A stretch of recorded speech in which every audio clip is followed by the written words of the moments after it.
कैसा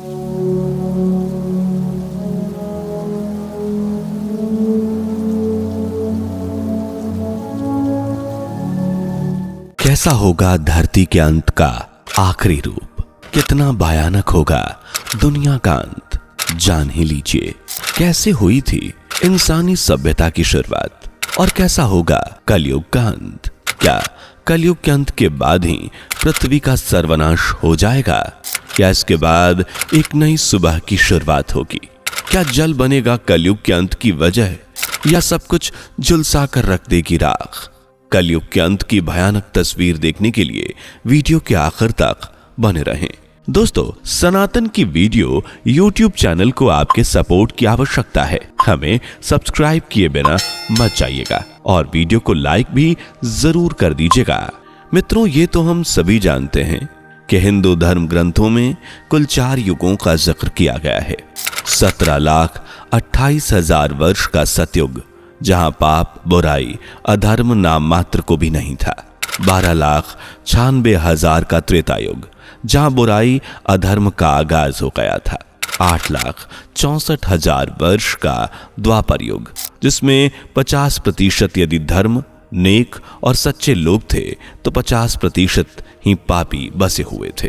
चौथा और अंतिम युग है कलयुग, 3,32,000 वर्ष का, और इसे सबसे पापी युग कहा जाता है क्योंकि कलयुग में ना तो धर्म बचे ना ही नेक और सच्चे लोग। ये युग पापियों, घमंडियों और पैसों के लिए अपने ही रक्त को बहा देने वाले लोगों से भरा पड़ा है। इसलिए इस युग का अंत ही विनाशकारी होगा, जिसे देखते ही लोगों की रूह कांप उठेगी। भगवान श्री कृष्ण भगवद गीता में कहते हैं, यदा यदा ही धर्मस्य ग्लानिर्भवति भारत अभ्युत्थानं धर्मस्य तदात्मानं सृजाम्यहम् परित्राणाय साधूनां विनाशाय च दुष्कृतां धर्म संस्थापनार्थाय संभवामि युगे युगे। अर्थात जब जब धर्म की हानि और अधर्म की वृद्धि होती है तब तब ही मैं अपने रूप को रचता हूं। यानी जब जब दुनिया में पाप और अधर्म बढ़ता है तब तब भगवान विष्णु एक नया रूप लेकर दुनिया की रक्षा करने आते हैं या धर्मियों की रक्षा करने के लिए आते हैं। जैसे त्रेता युग में श्री राम बनकर आए, जैसे द्वापर युग में श्री कृष्ण बनकर आए, उसी तरह कलयुग में भगवान विष्णु अपने आखिरी और 10वें अवतार यानी कल्कि के रूप में प्रकट होंगे और पापियों का नाश करेंगे। लेकिन कलयुग का अंत कितना भयानक होगा? क्या इसके बाद एक नए युग की शुरुआत होगी या पृथ्वी का नाश हो जाएगा? जानने से पहले वीडियो को लाइक, शेयर करके चैनल को सब्सक्राइब कर लीजिए। मित्रों, कलयुग के भयानक अंत और नए युग की शुरुआत होगी या नहीं, इसके लिए हमें धरती का विकास, विनाश क्रम समझना होगा, जिसे अलग अलग समय में बांटा गया है। जैसा पहला है गर्भकाल। आज से करोड़ों साल पहले संपूर्ण पृथ्वी जल में डूबी हुई थी। ना इस पर जीवन था ना जीव, लेकिन फिर इसी काल में वनस्पतियों की तरह एक कोशिकीय जीव का विकास हुआ। ये जीव ना तो नर थे ना ही मादा। दूसरा शैशव काल। इसके बाद आया शैशव काल, जो इंसानी सभ्यता की ओर अगला कदम था। इस काल में ऐसे जीवों का विकास हुआ जो रेंग सकते हैं, जिन्हें पानी के साथ साथ वायु की भी जरूरत थी। यानी अब ये पानी के साथ साथ धरती पर भी निकलने लगे थे। तीसरा था कुमार काल। शैशव काल के बाद तीसरा काल आया कुमार काल, जो इंसानी सभ्यता की ओर सबसे बड़ा कदम था, क्योंकि इस काल में जिन जीवों का विकास हुआ उनकी नाक, आंख, मुंह, लगभग हर बॉडी पार्ट था जो उन्हें धरती पर सरवाइव करने में मदद करता। इन्हीं जीवों में बंदर भी शामिल थे जो इंसानों के पूर्वज थे। चौथा किशोर काल। बंदरों से पूर्वज बनने का सफर तय हुआ किशोर काल में, जब जीवों ने प्राणियों की शक्ल ली। जी हाँ, ये वो समय था जब जिज्ञासु अल्पबुद्धि प्राणियों का यानी हम इंसानों का विकास हुआ, जो जानवरों से अलग नई नई चीजों के बारे में जानने को, नई नई जगह पर जाने को उत्सुक थे। पांचवा युवा काल। पांचवा है युवा काल, जो इंसानी सभ्यता के विकास की एक नई और जरूरी सीढ़ी रही, क्योंकि इसी काल के आते आते हमने कृषि, पशुपालन और प्रकृति से रोजगार बनाना सीख लिया था। ये परंपराएं हजारों सालों तक चली और फिर आया प्रौढ़ काल यानी वर्तमान समय, जी हाँ, प्रौढ़ काल यानी वर्तमान समय जिसमें हम जी रहे हैं, ये प्रौढ़ काल ही चल रहा है, जो विक्रम संवत लगभग 2042 साल पहले शुरू हुआ है। इस काल में चरित्रहीन, अधर्मी, क्रूर, ढोंगी लोग धरती का विनाश करने में लगे हुए हैं। लेकिन काल का ये चक्र यहीं खत्म नहीं होता, बल्कि इसके बाद आएगा 7वां वृद्ध काल। जैसे ढलती उम्र के बाद बुढ़ापे में इंसान दुखी हो जाता है, वैसे ही वृद्ध काल भी दुख, दर्द, तकलीफों से भरा होगा। इस काल में लोग दुखी, परेशान, त्रस्त और हर तरह से हताश हो चुके रहेंगे। इनकी उम्र बहुत कम होगी और लंबाई भी बौने जितनी होगी। 8वां फिर आएगा जर्ण काल।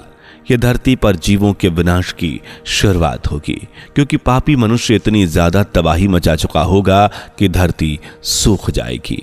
कई कई किलोमीटर तक एक बूंद पानी नहीं मिलेगा। वायु पूरी तरह से प्रदूषित होगी और तापमान बर्दाश्त की क्षमता से बाहर चला जाएगा, और यहीं से होगी इंसान से विनाश की लीला। 9वां उपराम काल। उपराम काल में सूर्य, चंद्र, मेघ सभी गायब हो जाएंगे। मौसम में इतने बदलाव होंगी कि कुछ समझ ही नहीं आएगा। एक के बाद एक अकाल पड़ेंगे, चारों ओर प्रलय का माहौल होगा। पृथ्वी ताप की चरम सीमा पर होगी और यही होगा कलयुगी मनुष्य का आखिरी समय। हालांकि 4,32,000 से अभी 5,125 वर्ष ही बीते हैं। अभी भी 4,26,875 वर्ष बाकी हैं। यानी ये सब अब नहीं होगा, लेकिन जब होगा तो कितना भयानक होगा, इसका जिक्र हमें धर्म ग्रंथों में मिलता है। श्रीमद् भागवत के 12 स्कंद में श्री सुखदेव जो परीक्षित से कहते हैं कि ज्यों ज्यों घोर कलयुग आता जाएगा, त्यों त्यों धर्म, सत्य, पवित्रता, क्षमा, दया, आयु, बल, याद रखने की शक्ति कम होती चली जाएगी। एक समय ऐसा भी आएगा जब इंसान इन सभी शक्तियों को खो बैठेगा। यानी जैसे जैसे कलयुग का अंत नजदीक आएगा, मनुष्य की उम्र कम होती जाएगी, जिसका उदाहरण वर्तमान में भी देख सकते हैं। हमारी पुरानी पीढ़ी के लोग 100-100 साल तक जीते थे, जबकि वर्तमान का कलयुगी मनुष्य 60 साल भी पूरे नहीं कर पा रहा। ये तो कुछ नहीं, जब कल्कि का अवतार होगा तब कलयुगी मनुष्य की उम्र 20 से 30 साल रह जाएगी। इंसान की उम्र के साथ साथ उसकी हाइट भी कम हो जाएगी। वो बिल्कुल बौनों की तरह नजर आएंगे। सिर्फ इंसान ही नहीं, बल्कि कल्कि अवतार जब लेंगे तब गाय की हाइट भी बकरी की तरह रह जाएगी। गाय भी कलयुग के अंतिम दौर में बौनी नजर आएगी। गाय के दूध को सबसे ज्यादा लाभकारी माना जाता है, लेकिन इस युग में तो गाय का दूध भी आना बंद हो जाएगा, और आएगा भी तो ना के बराबर। गाय के साथ साथ धरती भी अपनी फर्टिलिटी खो देगी। आज जिन खेतों में लहलहाती फसलें नजर आती हैं, वहां बंजर जमीन, सूखे मैदान और दूर दूर तक बेजान जमीन के कुछ और नजर नहीं आएगा। सुबह शाम तूफानी हवाएं, चक्रवात, भूकंप जैसी प्राकृतिक आपदाएं आया करेंगी। धरती का तापमान इतना ज्यादा बढ़ जाएगा कि लोग मकानों में नहीं रहेंगे, बल्कि गड्ढे खोद कर रहेंगे। धरती 4.5 फुट नीचे तक बंजर हो जाएगी। जैसे जैसे कलयुग का अंत नजदीक आएगा, मनुष्य का बर्ताव गधों जैसा हो जाएगा। ना तो वो धर्म पर ध्यान देंगे, ना ही किसी और चीज पर। बस गधों की तरह इधर से उधर चलने के लिए भागेंगे। जबकि कलयुग अपने अंतिम चरण में होगा, तब भगवान विष्णु अपना आखिरी और 10वां अवतार लेंगे।